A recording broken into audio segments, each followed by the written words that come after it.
Карацей, што я заўважыў? Усе правады, розныя раз'ёмы, паднавушнікі, напрыклад, ці для зарадкі маюць назвы. Вось гэта папа-папа. То бок тое, што ўстаўляецца і тое, што ўстаўляецца. А раз'ём для зарадкі ў ноўце, напрыклад, гэта мама.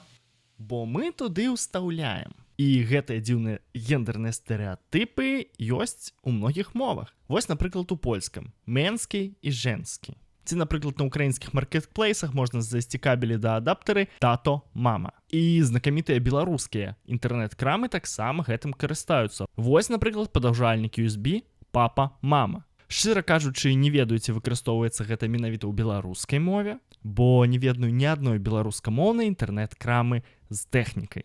Карацей, мне здаецца, гэта дзіўным і трошечкі неправільным, бо выкарыстоўваць назву мама ці жанчына для дзіркі, а тата ці мужчына для таго, што ўстаўляецца, ну гэта нейкі мавітон.